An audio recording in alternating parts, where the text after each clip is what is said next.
Things I'm thinking about this morning. Okay, the thing I want to talk about in this video, this is going to be one that I don't share, I don't think, or maybe I'll find pieces of it to share.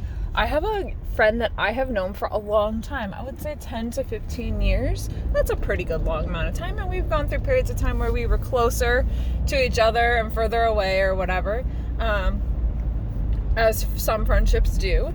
And super sweet, super nice person. But, well, there's not a but to the nice, but I'm like, but I'm going to say but anyway. I don't know what other word to use. Something that I've been thinking about a lot lately, I've had a few things that's happened in like the last 6 months to a year where I'm like, I'm not sure I know this person that well. I think I know like the first couple layers, and then I don't know the what's underneath, and I'm not sure anybody does. And it really had me thinking because I was talking to another friend, not specifically about her. What we were talking about was like the kinds of things that people allow and don't allow. There had been an incident with somebody's horse where that horse went after somebody who was trying to blanket her. And she went after him, and I didn't see it, but I've seen her do it before, so I know that it's in there.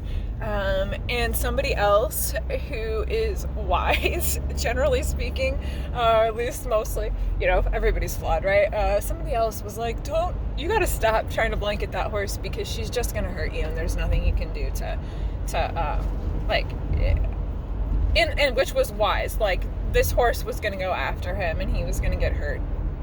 It wasn't worth getting hurt over.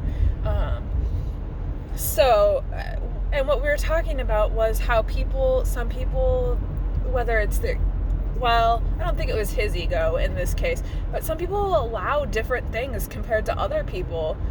And I was thinking about how I'm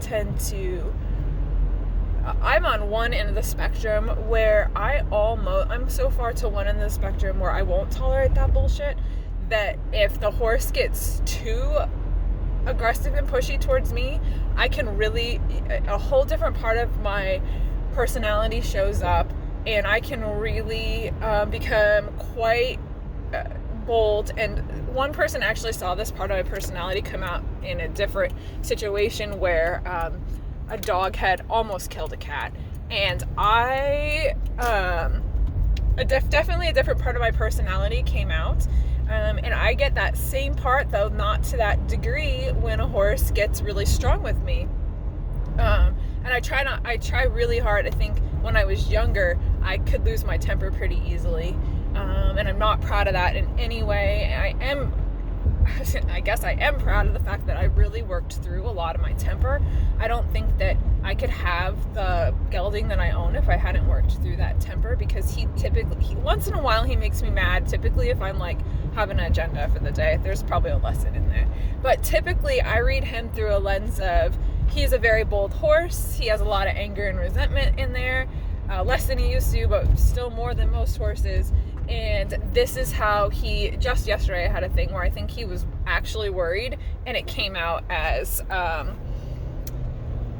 some resentment. I wouldn't say he was mad. I would say he was kind of resentful for a minute, and like had a total lack of willingness in him for a couple minutes. But I get frustrated sometimes, especially if I've had a lot of those days, but I don't lose my temper with him, which is a saving grace. I couldn't keep him if I lost my temper with him. So anyway, I have this like pretty big edge in me, and I have another friend who also is the same, somebody who's like on the sticky note, right? Like first level, who has that same tendency. And I find it fascinating because we have way different personalities in most ways, but it's funny because we tend to make similar choices even though we have way different personalities. And that part of our personality, I don't know if it comes from the same place, but it's very similar. So I'm on this one end, like pretty far, like I'm not going to deal with any of that. I'm not going to allow any of that. I am not available to be bit. I am not available to be kicked. And I don't have any respect for horses that act that way. And actually, to that point, I had an incident with the same horse that went after somebody the other day for blanketing. Typically, this horse is really good for me because she is just like all of them, but she's a smart horse and she's a bold horse.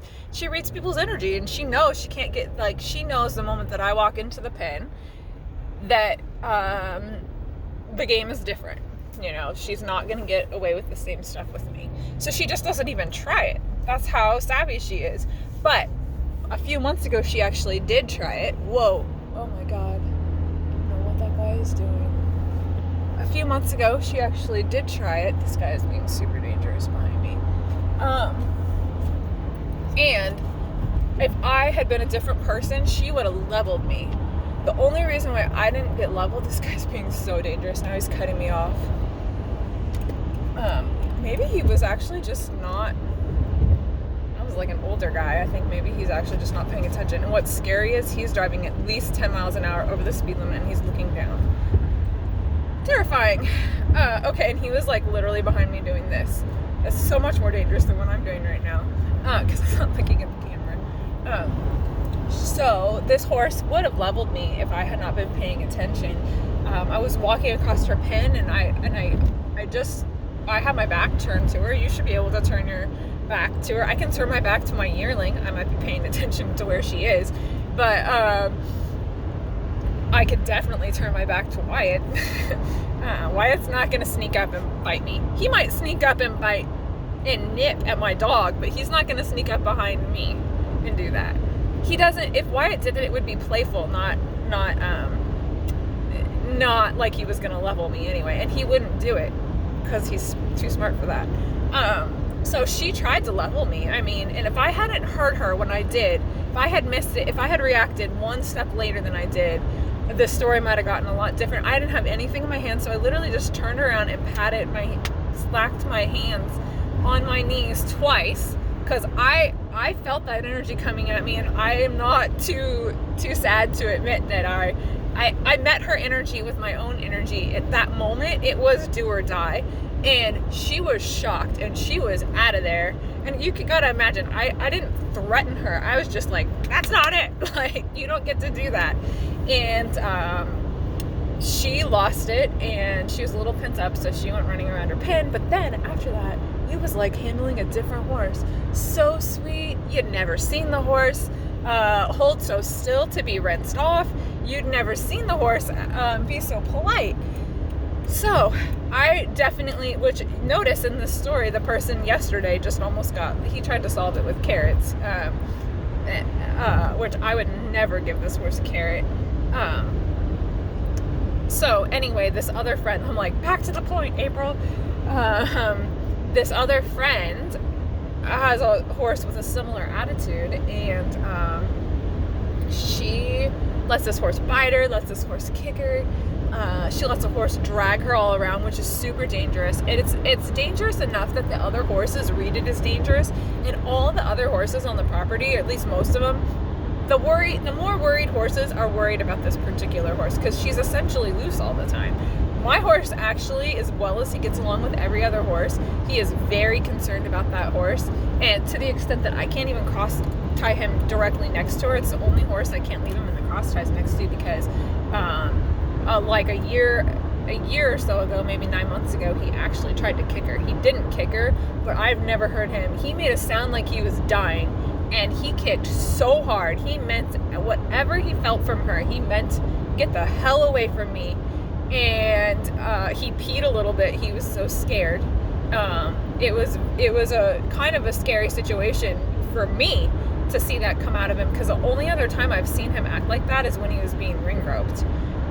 It was that level of trauma and fear that he felt about this horse. And I just think it's really interesting, because what we were talking about yesterday was what you will and won't allow. And I thought to myself, we have this other person on the other end who allows all this behavior, right? She allows the horse to get pushy. She's okay with that. I've watched her get kicked and bit in the last 2 months and laugh about it. I've watched her at least twice get bit and at least one time get kicked and laugh about it and not do anything to say, hey, that's not right, because ultimately she believes it. Any type of correction is not she is a form of abuse. So I think actually, and I've tried to talk to her before about the need for clarity, and that clarity is the kindest thing you can give them. That doesn't mean I hit my horse. Like, I have a bold little yearling. I have not hit her or injured her, but have I had to make some things pretty clear once or twice? Absolutely. And you know what she does when I do that? She takes a step back, she relaxes one leg, and then she goes, she's like, oh, I get it now. Like, that's because she's a kid. Now, she could turn into a little monster.